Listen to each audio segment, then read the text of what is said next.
Yes. Good evening, ladies and gentlemen. How you doing? All doing good. My opening line was going to be, now that all the important people are here, we should start. But my son isn't here yet, and he's coming. So can't open with that line anymore. But it's so nice to have you guys here this evening at High Note. What a privilege to sit and in front of Mad Professor and pick his brain. I'm sure.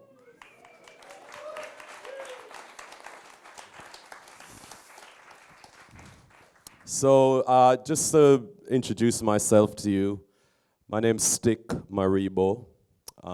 That's the name I chose for myself. My parents call me Lincoln, but I didn't think it suit me, so call me Stick and I'll be happy with you. And I've been living in Melbourne for many years. I met Mad Professor in Melbourne more than 30 years ago, so that's how long I've been living here. I was much younger and stupid. And I met him with Maccabee and immediately got on a Greyhound bus and followed them to Sydney because I couldn't afford the plane fare. And went to Sydney and jump on the mic with them and carry on, but I was just in heaven to be in their company 34, 35 years ago. Okay, so this evening, it really is about picking the Mad Professor's brain about his career.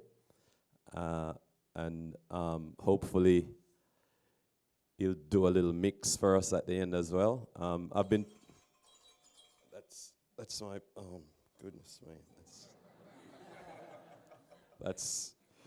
That's the production guy at the next show at the Corner Hotel calling me to make sure it's still going ahead. It is on Saturday night. Sorry about that. So maybe we will have a little bit of a exhibition, a masterclass from you afterwards. So I've been touring Mad Professor since the 13th of March, and we've got 10 shows in 12 days.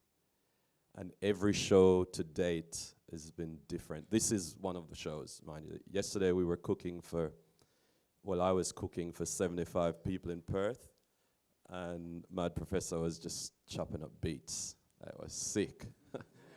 We're pretty crooked today.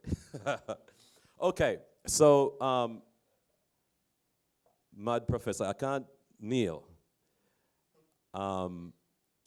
We're going to have to start at the beginning. So can you tell us of the beginning?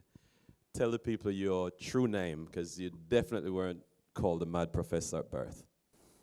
Yes, good evening, gentlemen and ladies. Good evening. Nice to be here with you.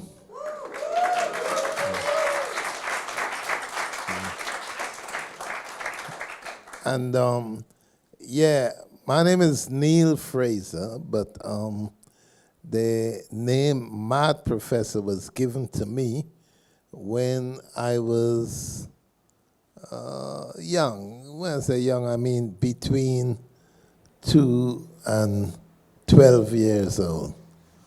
Okay, that young, because I had a curious mind. And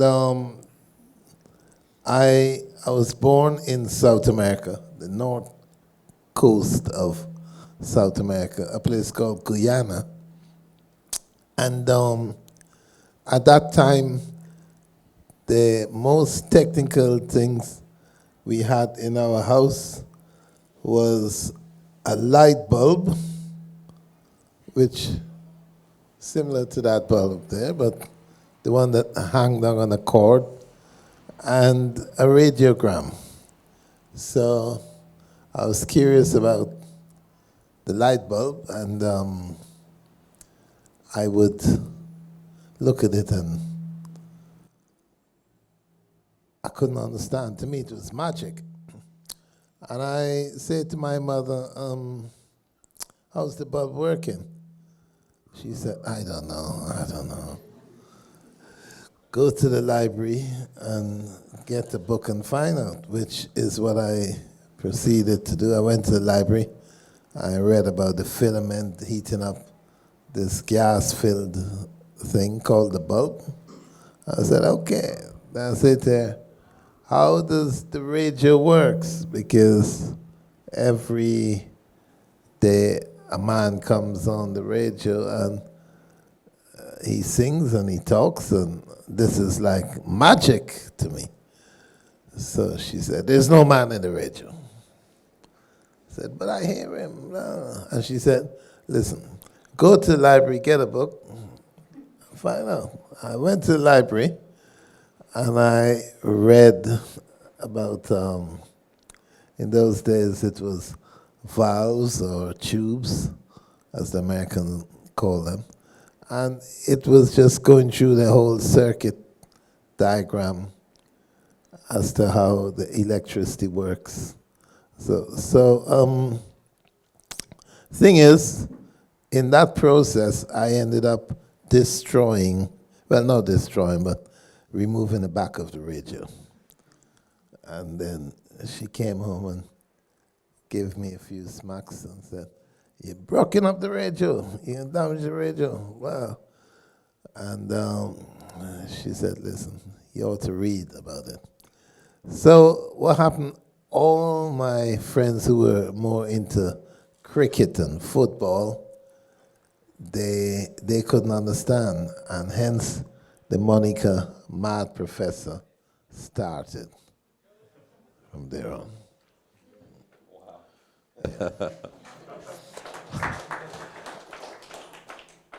And so, see, you've kind of cleared up one of the myth about you.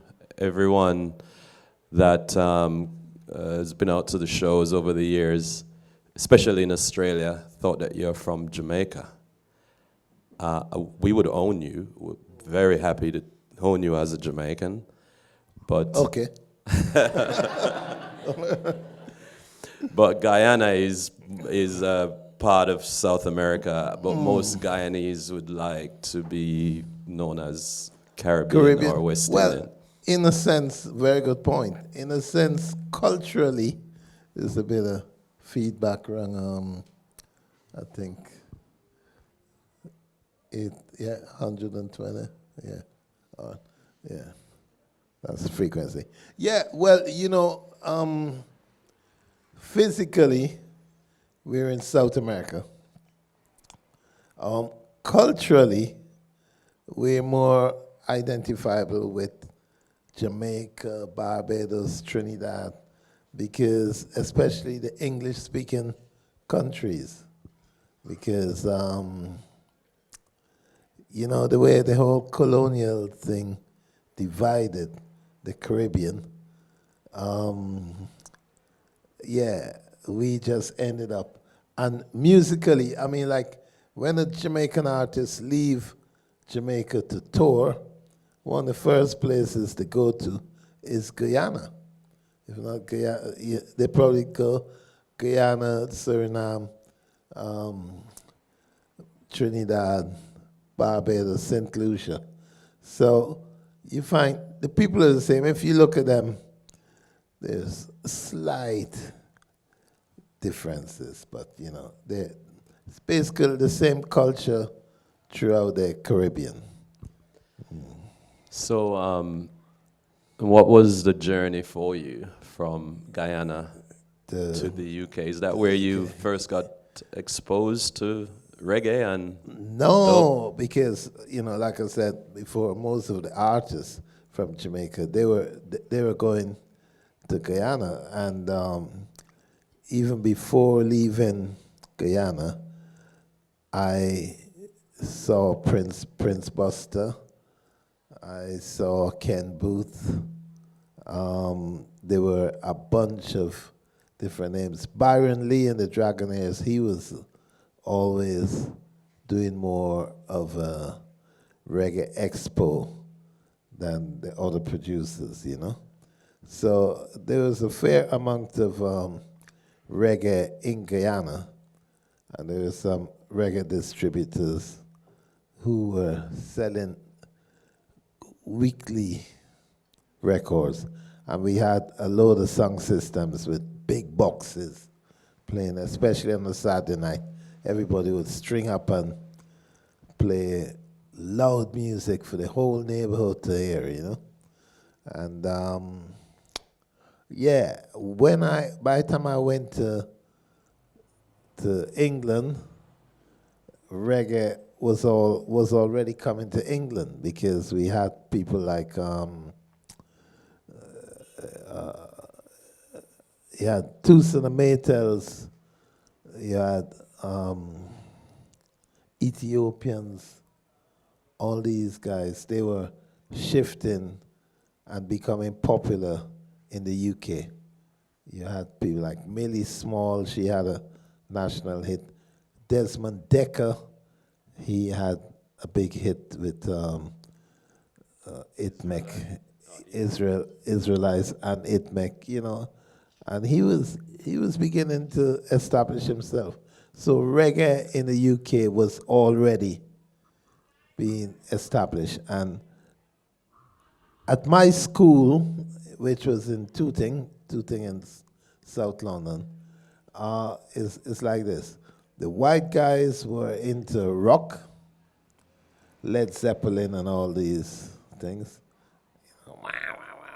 You know. Yeah, that's all they listen to. This kind of mid to high frequency. And the black guys was into reggae. And the white guys couldn't understand why we were into reggae, because all they heard, and it depends on, according to the speakers they were listening to, they just heard the mid-frequency. So when it come to reggae, they just heard it, chicka, chicka, chicka. So they would say to us, why are you guys listening to all this music and it's just chicka, chicka? And we had to explain to them, but we really move by the bass line, you see? And that's when the guys it occurred to them that while they hear it, chicka, we more listening to the boom, kudum, tugodum, kudum, you know? Yeah. So it was all about exchange of cultures, you know? Yeah, straight. Yeah. So the Arira thing, how did that get started? Oh, that's a long story. Well, not so long. After leaving school,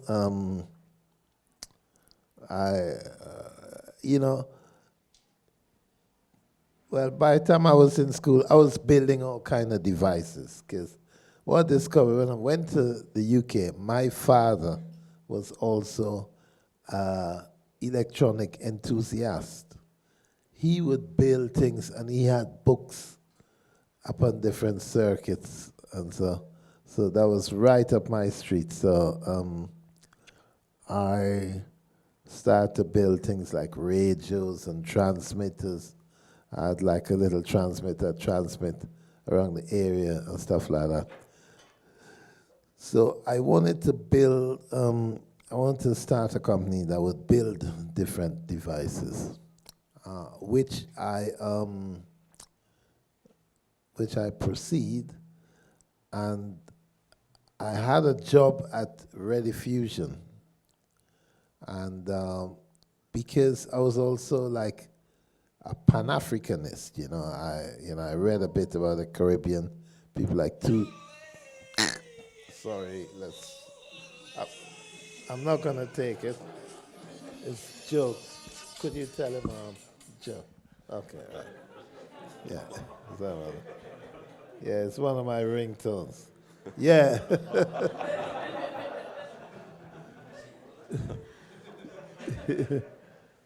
Yeah, so I was into Toussaint Louverture and Henry Christopher, Marcus Garvey, and because that was that was the nature of the time to really assert our roots, our African roots and stuff like that. So at this job, there was a couple of African guys, real African guys, because at that time, you weren't seeing that many African guys. I want them tall, it's like 7 foot long, tall guy. And during lunchtime, I would get talking to him, and he'd say, yeah, we have these tribes, Hausa, he's from Nigeria, Hausa, and Yoruba. And I said, look, I'm going to start my company. Could you give me a Yoruba name? Because they'd look at me and say, you're Yoruba boy. Look at your features. You're Yoruba. That's your roots. So I said, give me a Yoruba name. And on the firm's test certificate, he wrote at the back of the test certificate 3 names. The first one was Ariwo, A-R-I-W-O. And he said it means noise and song. So I said, I like that name, And I proceeded to modify the name. Instead of Ariwa, instead of Ariwo, I call it Ariwa. And I started to build things. So I left it dormant until a couple years later, I changed my job. I had a job at Suncraft, which taught me about signal routing in a mixing desk, like where the signal comes in, where it goes out, where you don't want it to go, and all sorts of things to do with routing. And it's at that point I thought I'm going to build not just a mixer, but I'm going to build a studio. And that was how the It started. Ariwa studio was born? Yeah, because I thought I didn't want to use the name Fraser, blah, blah, which was my Western name. I thought I'm going to reach out to my Yoruba roots and call it Ariwa. And what does Ariwa mean? Well, like I said before, it's between sound and noise. You know, anything to do with that. There's some conflicting reports, but you know, it means communication, the ability to communicate by audio means. So Which is sound, your whole yeah. thing, yeah? Just Yeah, giving that's people it. the message in dub. That's it. So it's all tying up after a while. So can you put a length of time on how long you've been making music and making electronics? I started, the ideas for the studio started around 78, 77, 78. By the time I plugged in the microphone first, and I think that would be around 79. Then I built 4 channels up, got the EQs working. And by end of 79, I started the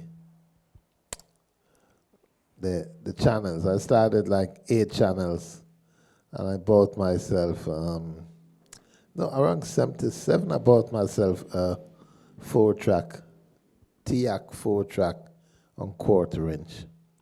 Then by, 79, I changed that to 8-track. Went out and got some HP.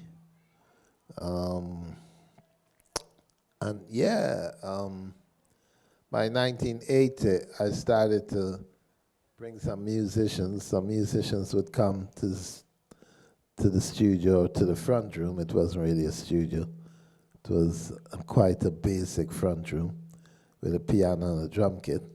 But they would come around and we would jam every Sunday around 2, 3 o'clock and put things down on the 4-track. And I taught myself how to record using a multi-track. And yeah, it was quite exciting. So there's been dozens of artists, a lot, in fact. Every time I'm at your show listening to you play Ariwa artists, some of them is like a surprise to me. But we know that you had an affiliation with Coffee. Coffee. Yeah, Coffee. So can you tell us about that, how that came to be? Coffee, okay. Yeah. Coffee. Coffee came along around 1987 because I had moved to the current premises, which is White Horse Lane, and I took on an apprentice musician to help out, a guy by the name of Winston. And Winston said, I met this girl, I should bring her in, and she was in this group called Brown Sugar, because Coffee was a singer from Brown Sugar, and she sings good and blah, blah, blah. And I said, yeah, okay, bring her in.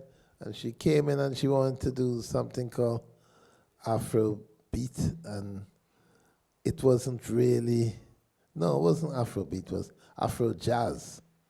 And it really was gonna take some time, but I thought, since she's got all this history of Brown Sugar, we should really record some of the more Brown Sugar stuff.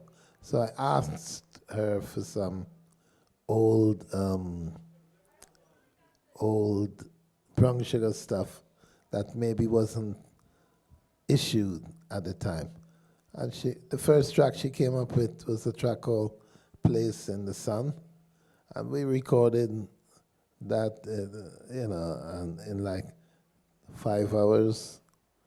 And we released it. And it was a slow hit because it was the first release from her. And it slowly crept up to the charts, to the reggae charts, where it became a hit at number 5 or something like that. History. Yeah. History. Yeah. So after so many years, I mean, how do you manage to stay relevant, like with recording some of these fresh artists? I know that you've recently been in the studios with Queen Amiga, but you're recording General Levy, you're recording a lot of unknown artists in Jamaica. We'd say you bust them out. Okay. So you bust a few people in England. What are some of the ones you'd like to tell us how it all happened for them? Well, it's funny how it happens over the years, because sometimes some people who you expect to hit, to make successful records, sometimes they don't. And some of the ones you don't expect, they move very rapidly. I mean, I remember when Maccabee first called up, it was the days of, not the days of mobile phone, it was the days of Coinbox. And he was very basic in his speech.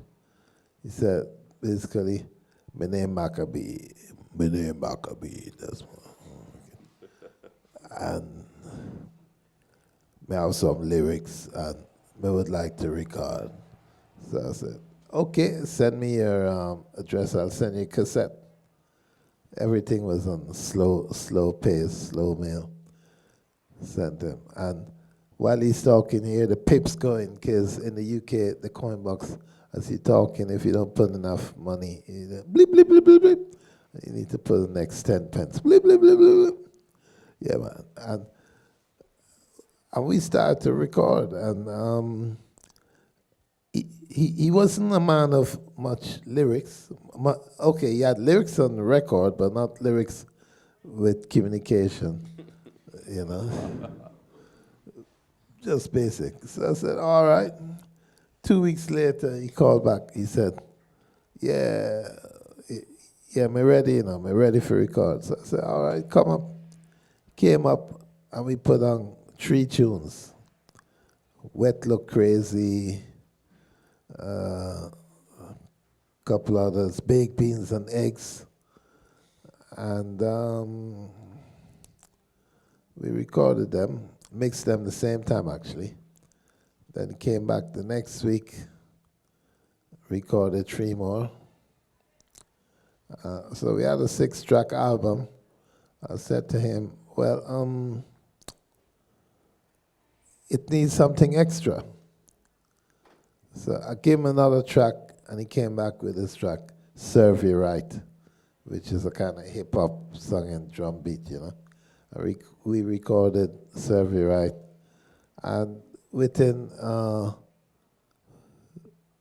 month or 2, that album, Sign of the Times, was released, and it flew up to the top of the charts. Yeah, man. Maccabee is one of my favorite MCs. Yeah, he's very clever. Full of lyrics, for real. And you recorded Tipper Irie as well? I recorded Tipper soon after that because, you know, Maccabee is from West Midland in the country, out of town, and there weren't many artists from out of town, at least not successful, because there's this snobbery that existed in London, you know. If you're from out of town, then people just assume that you're country boy, and they have no respect for the guys from the country. So, you know, whereas be like Tipper was from London. He's one of the Saxon names, Tipper and Papa Levi. And I mean, Levi was the favorite of all the MCs. Everybody expected him to be like the Michael Jackson of reggae, you know. But yeah, he didn't do so well for one reason or another. You know, like I said, that's the business. Sometimes the people you expect to make it don't make it, and the people who you don't expect, they could run away. Yes. Being on the road with you this time, it's not the first time, but I keep getting a lot of questions from people wanting to know what is it exactly that you do. Are you a DJ?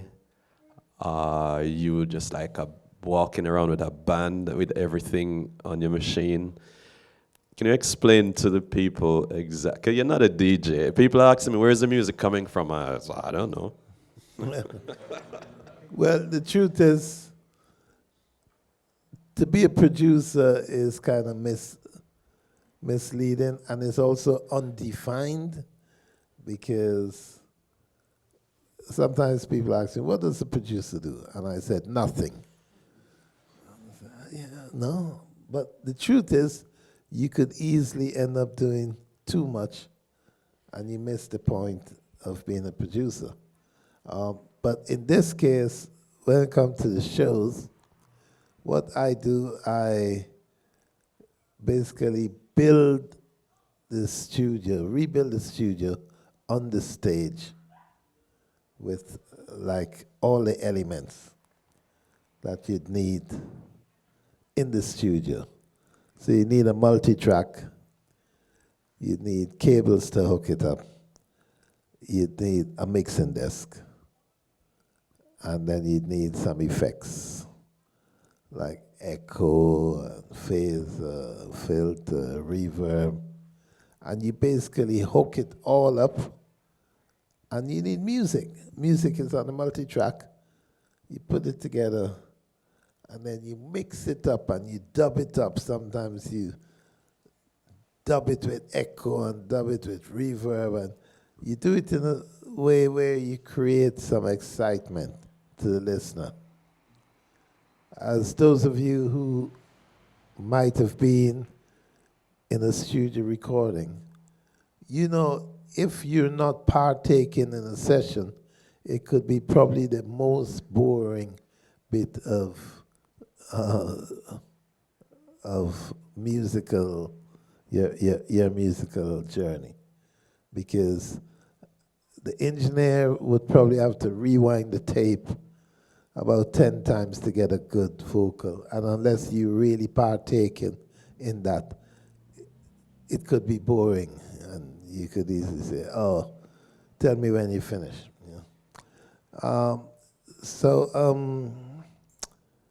But for me, because running a multi-track in front of an audience, it's different totally, as you can imagine, from being a DJ. Being a DJ, originally you basically put your needle in the groove and you play it stereo or mono, and that's it.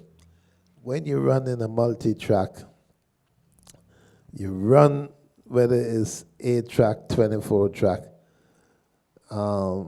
and originally we would love to run 24-track on the in front of an audience, but obviously 24-track machines at the time were quite huge. You know, like the ones we have at Ariwa, they're like, you gotta have 7 people struggling to lift such a machine, you know. They're big jobs, you know. So over the years, we've managed to condense it down. And the first shows we did was using ADATs. So we'd have like 1 ADAT or 2 ADATs, 8-track, and you take the outputs from one, or sometimes you cascade from one to the other. So you end up with like 2 8-tracks. So, you know, but even so, to play an ADAT tape, it takes time before you balance it up to make it interesting. And again, that could be boring, because nobody wants to sit down while an engineer finds the right balance, you know. So in this format, your first gig, how did that happen? Like, certainly somebody didn't come to the studio and look at it and say, "I think this would be good in my club." Well, sort of, because what was going on, you know, Ariwa was a general recording studio, low budget studio, and people would come and people would record, and you know, like a lot of rock bands would come in, Ruts DC and all these guys, but because I was mad about dub, they would play a rock song and then I'd rewind it and I'd mix it up and I'll dub it up. And I remember the guys always getting excited and thinking, "Hey, yeah, we like that," because it was unheard of. Like you mixing dub with a rock band. So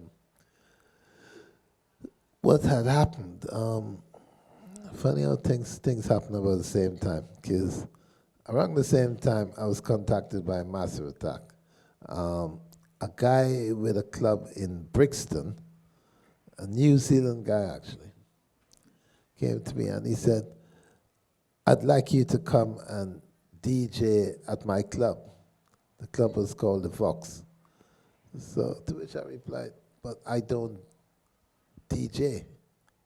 I'm not DJ. And he said, oh, anybody could DJ, man. Just put the record and play it and people would like it. I said, nah, forget it. Then he came back the next week. And he said, you thought about it? I really think it could work. So I said, no, but I tell you what I've always wanted to do. I've always wanted to get a mixing desk and play a multi-track through the mixing desk. So he said, yeah, that might work.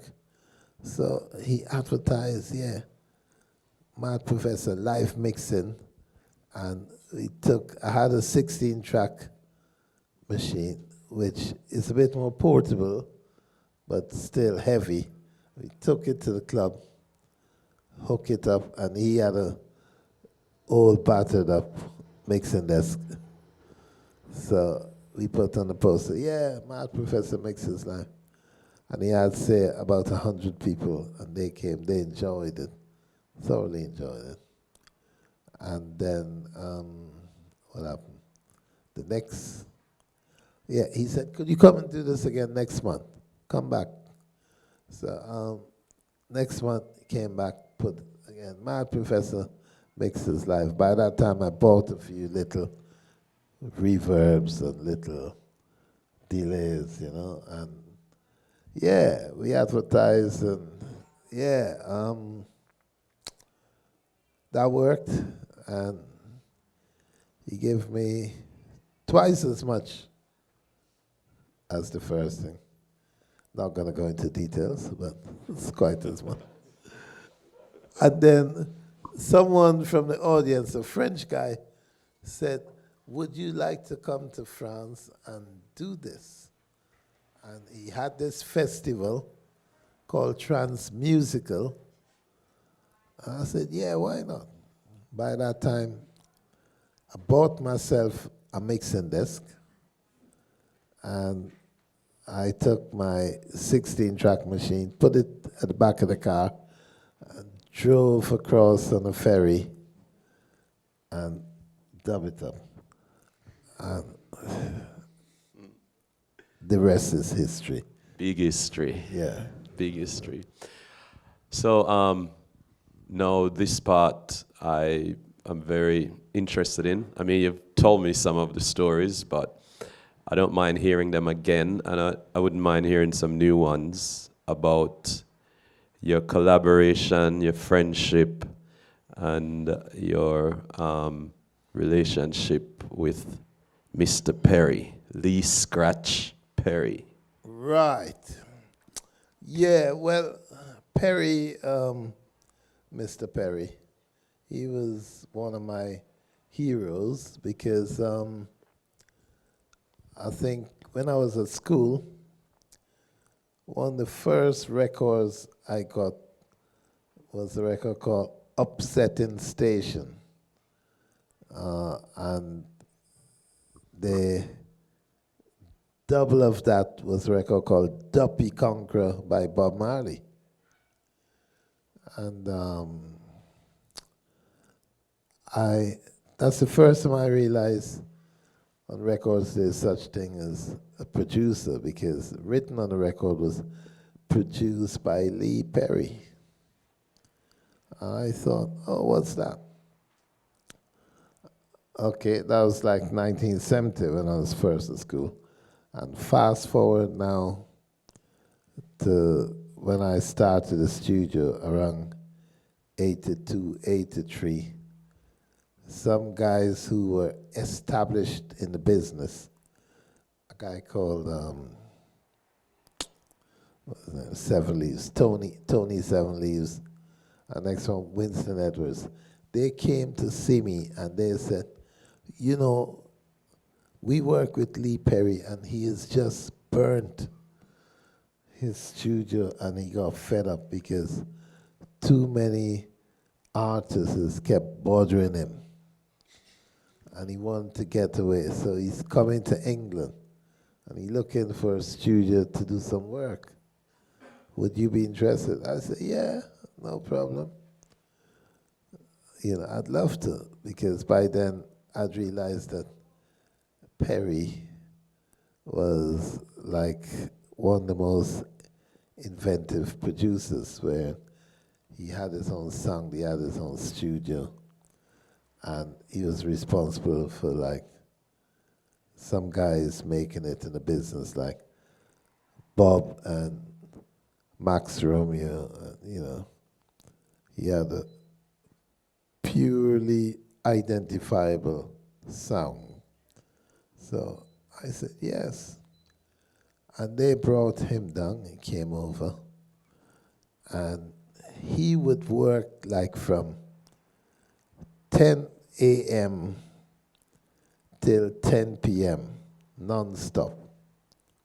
He was a workaholic, really disciplined. And, he came with another engineer from Jamaica, a guy called Sid Buckner, who used to work at Studio One with Cox and Dodd.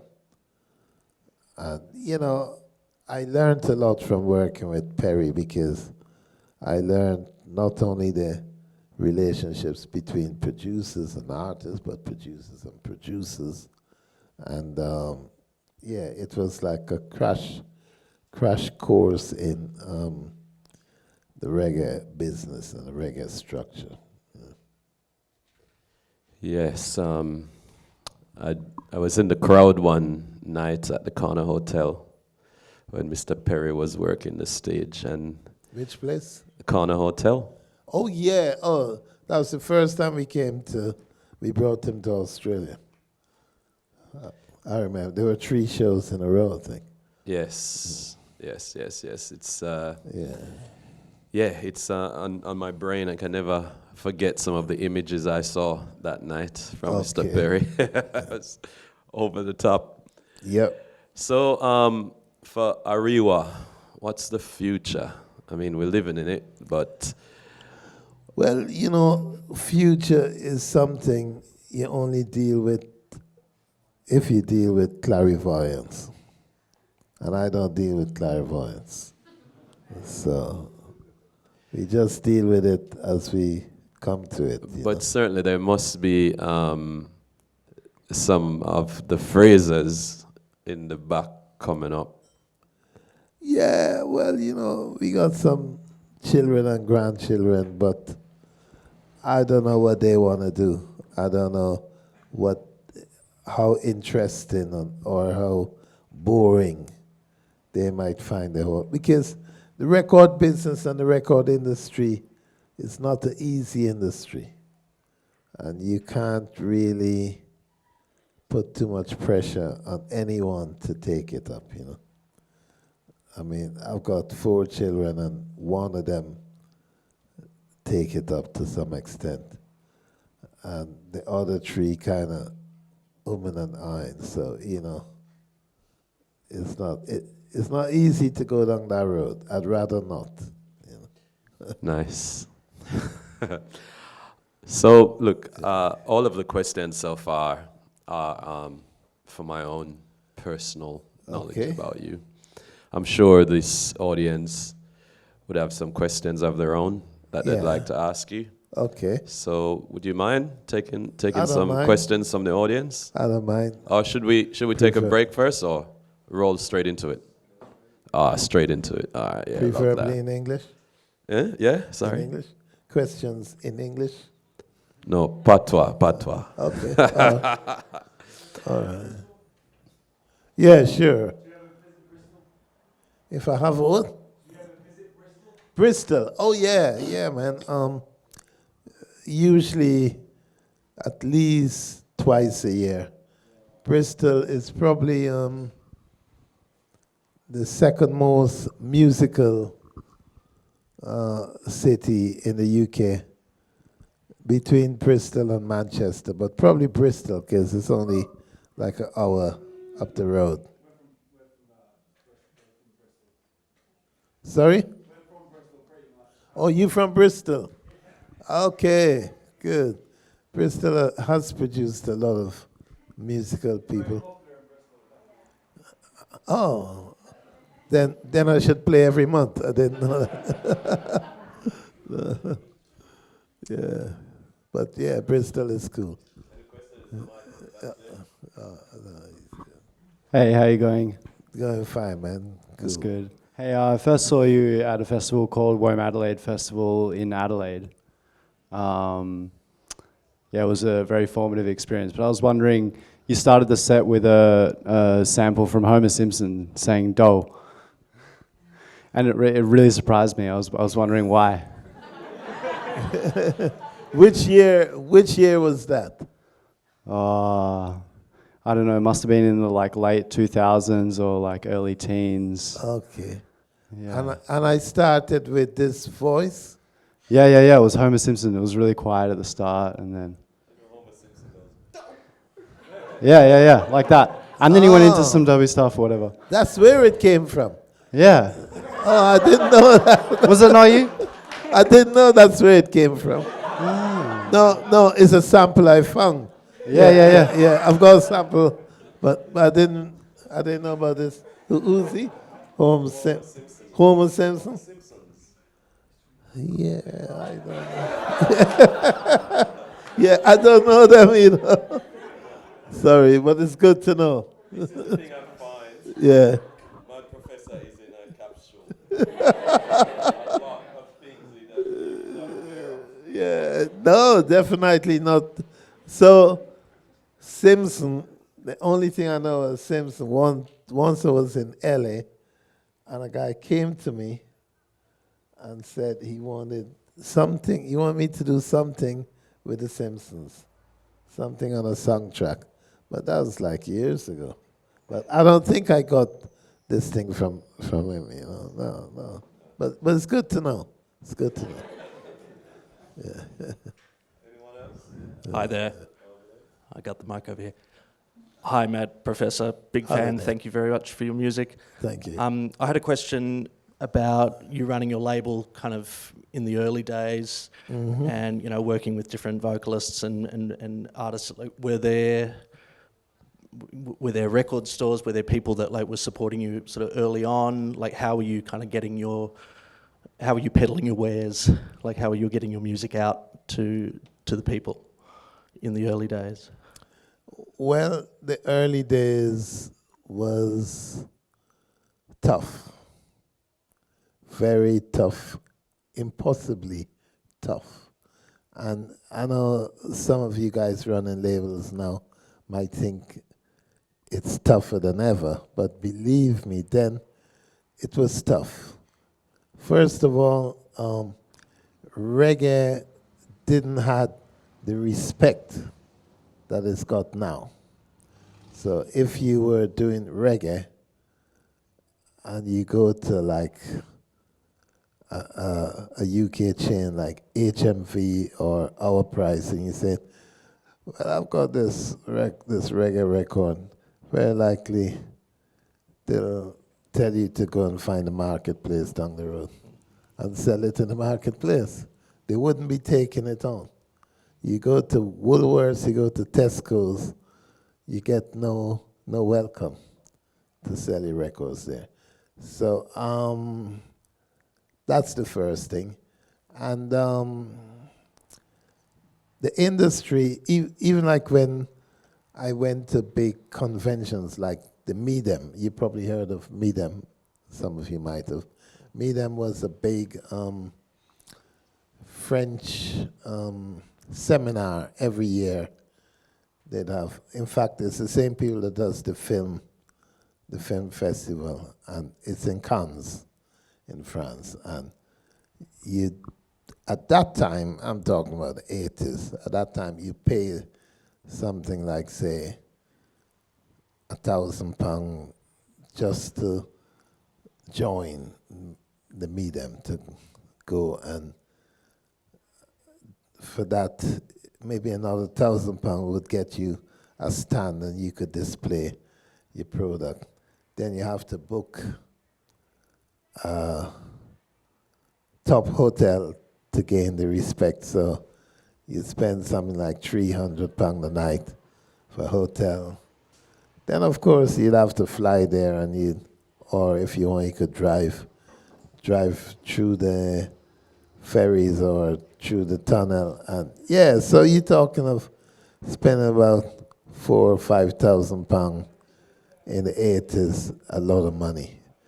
So, basically to run a label and distribute your records, at that time, it was tough. Luckily, though, the reggae business had its own distribution and its own series of shops. Like we had a shop in Clapham Junction, Dub Vendor. We had another shop in Brixton, Supertone. And they would take maybe, give us a box of this records, 25, and then if they sell it in time, they'd call you, give you the money, and then reorder again. And you slowly build up. And of course, there was Jetstar, which was like a one-stop for the whole reggae industry.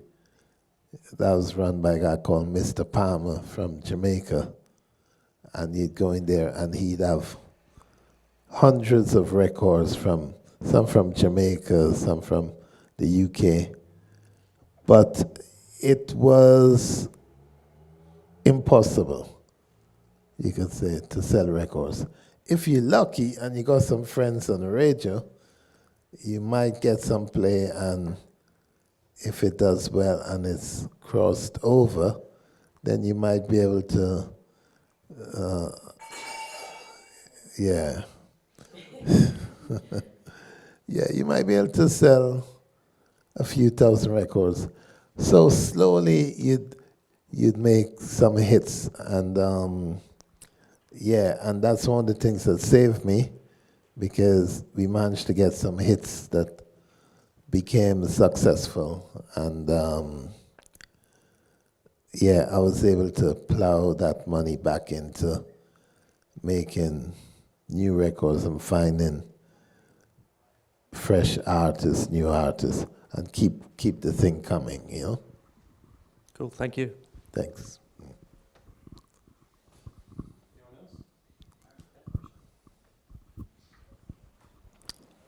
I was just wondering, have you built many, pieces of music gear from scratch, or sound systems? Build what?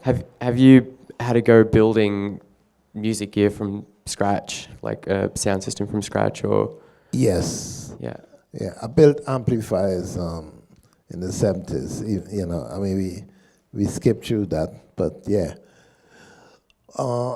In the 70s, when things changed from valves to transistors, there's a very popular cheap transistor called 2N3055, and with a simple circuitry, you could end up with a 500-watt amplifier, So you build 4 of those circuitries, and you have a 2,000-watt power amp, and this was very, very popular in the 70s.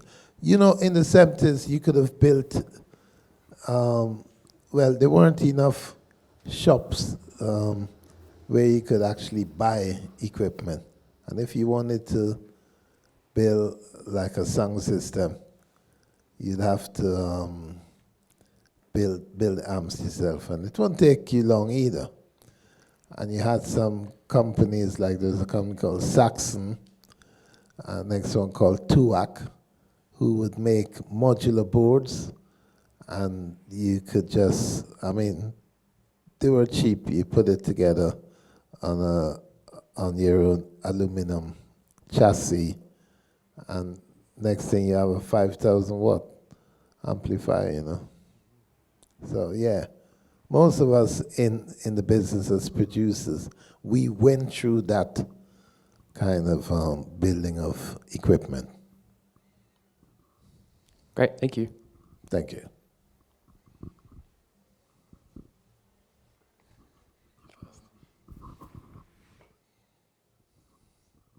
Thanks for coming. I was really interested in knowing about your collaboration with Jar Shaka, if you have any stories about him at all. Yes.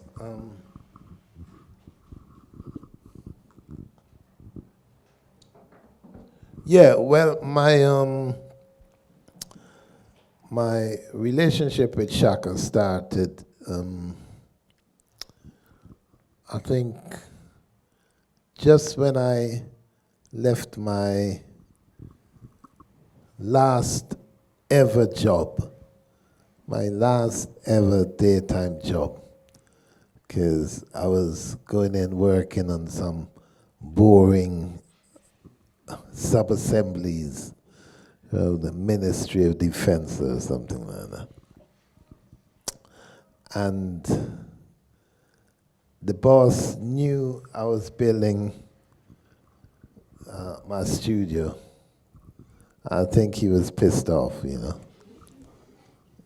because I wasn't enthusiastic about the ministry stuff, you know. So, cut a long story short, he was complaining about my work, so I went in one day and we had some words. And I tell him, I went home and either the same day or the next day, I had a call from Shaka, who said he heard about the studio and he wanted to come down and see it. I came down and see it, and he said he had some tapes on 1-inch 8-track, and we basically arranged for some sessions. And he brought the tapes and brought a singer called Junior Brown. And we recorded a track called Warriors. And, you know, Shaka wanted to get his label up and running. So we recorded and mixed Warriors. I mean, the incredible thing about Shaka, even though he was kind of in the business, he was certainly more in the business than I was, you know. He was quite ready and willing to give the Arriva thing a chance as a studio and give me a chance as an engineer, you know. So, yeah, we done Junior Brown, Warriors. Then we talked about making a dub album. He wanted to do Commandments of Dub, and I agreed that I'd work with him on that. And we got some musicians together because I had some regular guys coming and he knew some musicians. And we started to do Commandments of Dub. And yeah, you talked about 1981 or thereabouts, very much in the early stages.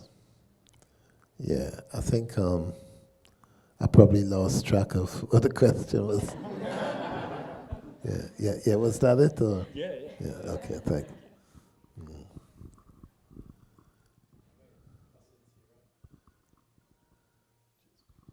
Hey, just wondering, I know it was very short-lived, but your time in Guyana and Georgetown, did it shape your sound at all? Any influences from there specifically? That's an interesting question. Well, you know, I started to build things when I was in Guyana. I remember there was a Chinese guy with a shop, and he had all kinds of old components, and I would go there and just fish things out and taught myself. Yeah, I'd say it did. It did help shape my song, and certainly helped me to understand how the signal worked, and how, you know, about distortion, and even about radio frequencies, you know, because in Guyana at that time, there was hardly any radio stations, so the airwaves was quite unclogged, you know, so you could build a transmitter, and then it would go for miles, you know, miles and miles and miles. So it was very influential. Yep.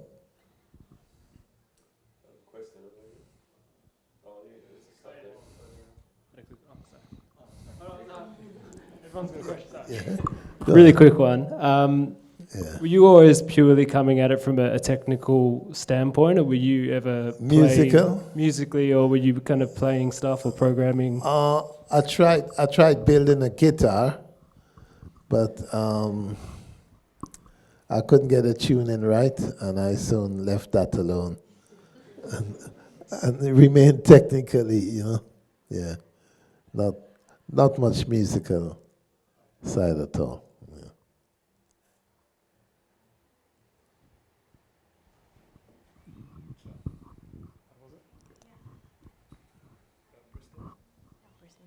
It's not about Bristol. I just wondered, is there any moment in your career, or like any highlight that you can pinpoint that gave you, it's been a bit of a highlight of your career, or like really made the hairs on your arms stand up in a particular night or event? Yeah.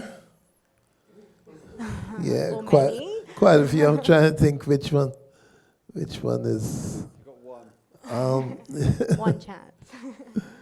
Yeah, I remember when I worked on, I was working on Dub Me Crazy 2, Part 2.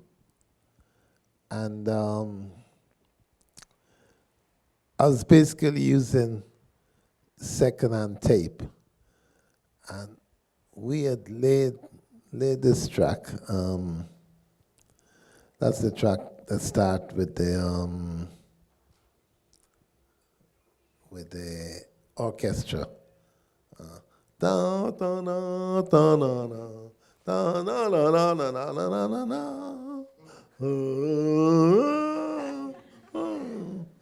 Crazy track, but Love it. it was incredible because we laid the track, and it was laid on a second-hand tape.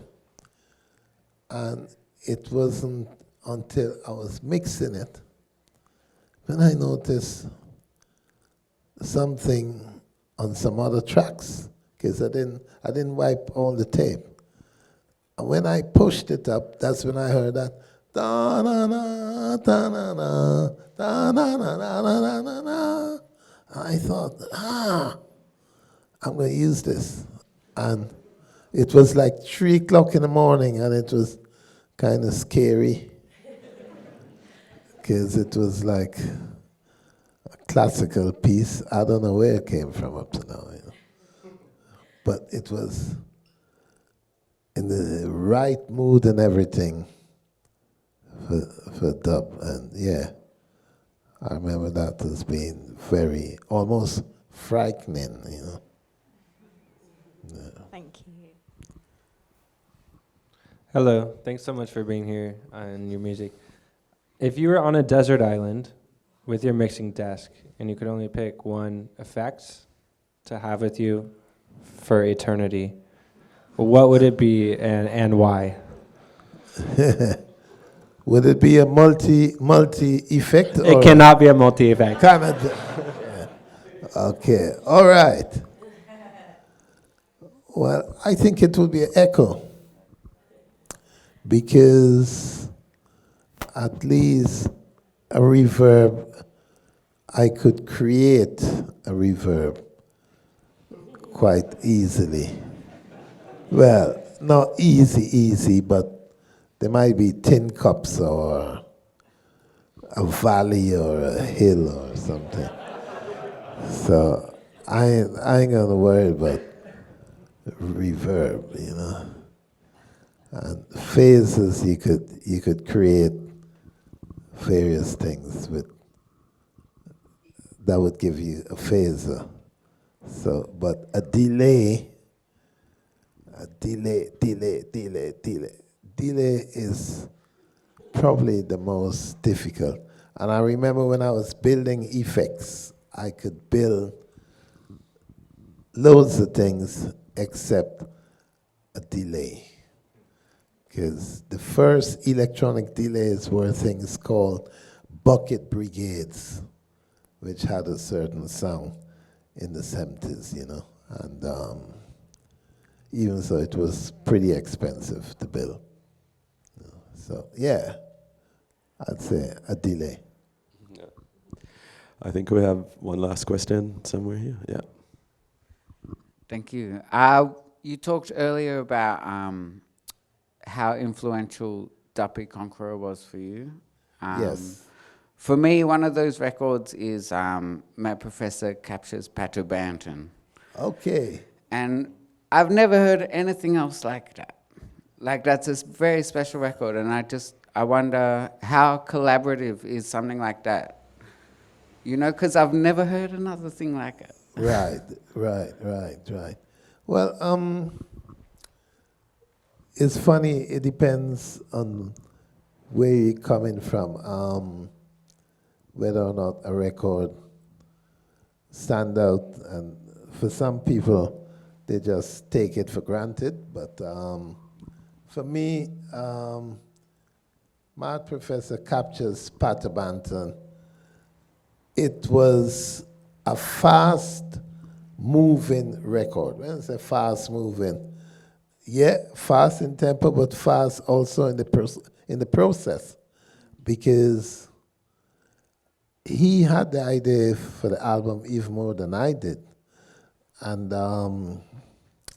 we laid the vocals, and for the first time ever, I mixed the vocal the same day and the same moment that we recorded the vocal.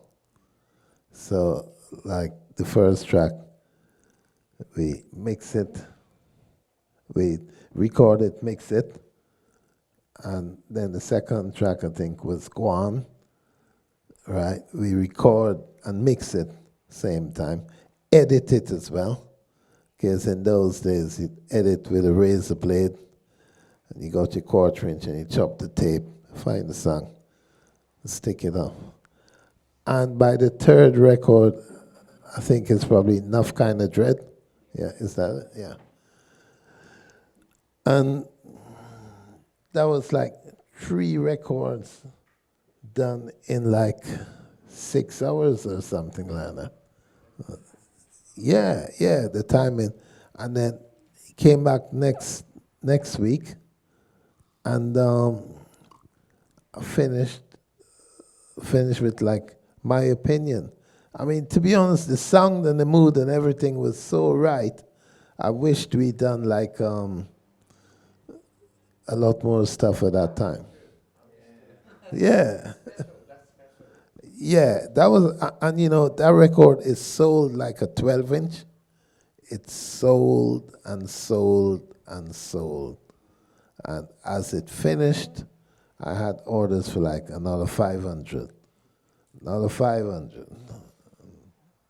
It was really good times for us as a label. Yeah.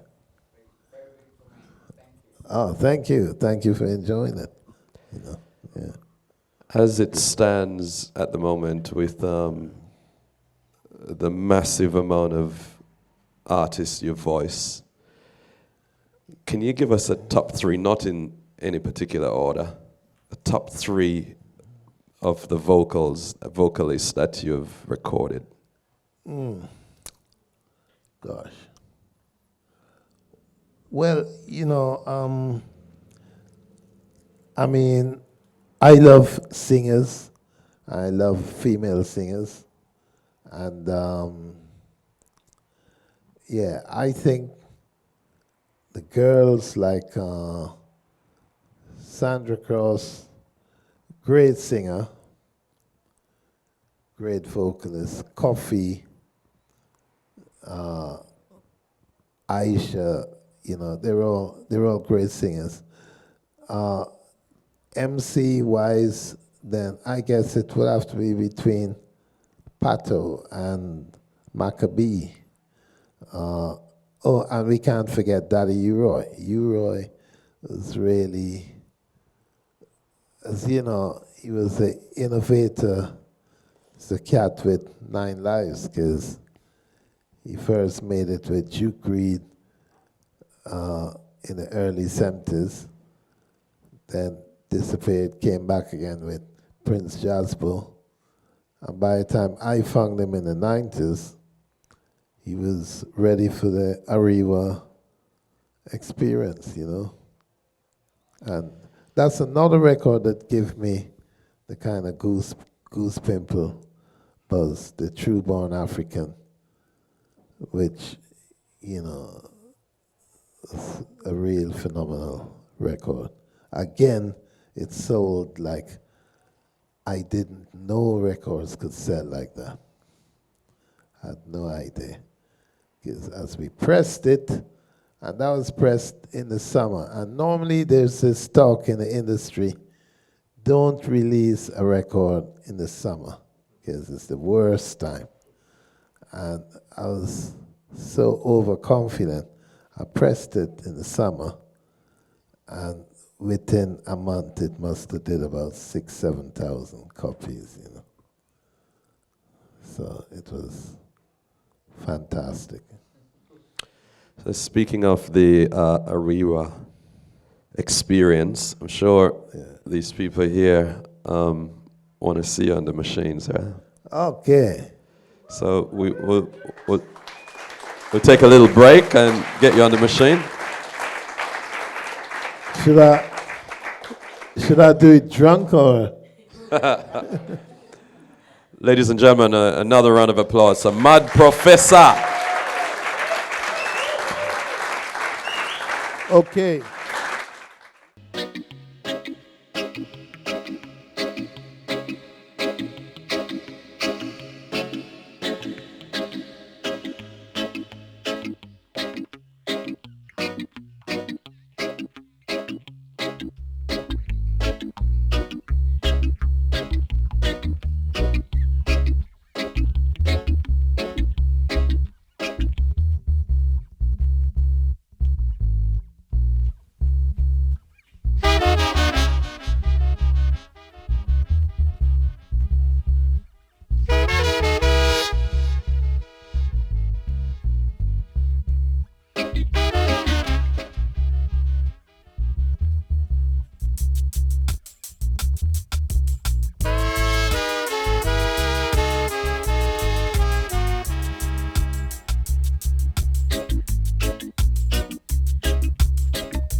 history.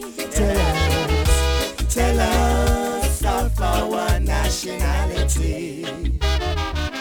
Tell us where we are coming from. Tell us, and we will understand. You say we are West Indians, and we know we are no Indian. We know we are from the black and dance, and that's the fact. We want to know the truth. Yes, tell us our past history. Tell us of our nationality. Tell us where we are coming from. Tell we will understand.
Tell us our past history.